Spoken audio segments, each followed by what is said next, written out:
Japan Hiroshima நிஷிவாட் நகரில் இன்று காலை 8:50 மணி அளவில் மிகப்பெரிய பள்ளம் ஒன்று ஏற்பட்டுள்ளது. இந்த பள்ளத்திற்கு நிலத்தடி நீர்க்குழாய் வெடித்ததே காரணம் என கூறப்படுகிறது.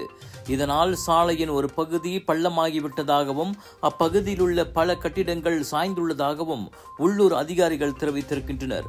இந்நிலையில் அப்பகுதியில் உள்ள கட்டிடங்கள் இடிந்து விழும் அபாயத்தை எதிர்நோக்குவதால் காவல்துறை மற்றும் தீயணைப்பு வீரர்கள் அங்கு வாழும் குடியிருப்பாளர்களை வெளியேறுமாறு வலியுறுத்தியுள்ளனர். இவ்வேளையில் கட்டிடங்களில் சிக்கிய பலரும் பாதுகாப்பாக மீட்கப்பட்டதாக அந்நகரின் தீயணைப்புத்துறை தெரிவித்திருக்கிறது. வீடுகள் சாய்ந்தும் கட்டிடங்களில் விரிசல் ஏற்பட்டும் சுற்றியுள்ள பகுதிகளில் குழாய் நீர் மஞ்சள் நிறமாக இருப்பதாகவும் கூறப்பட்டுள்ளது. GM Indians பிரம்மாண்டமாக வழங்கும் ஜோர் global mega Deepavali expo valentine டாங்காபி ஜோ பரு ஜோர் 20 - 29 செப்டம்பர் வருகிறது. அதிரடியான புதிய பூத்கள், புதிய பொருட்கள், தீபாவளி காலகட்டம் தொடங்குது. அதிரடி சேல்ஸும் வருது. Big sale, big discount.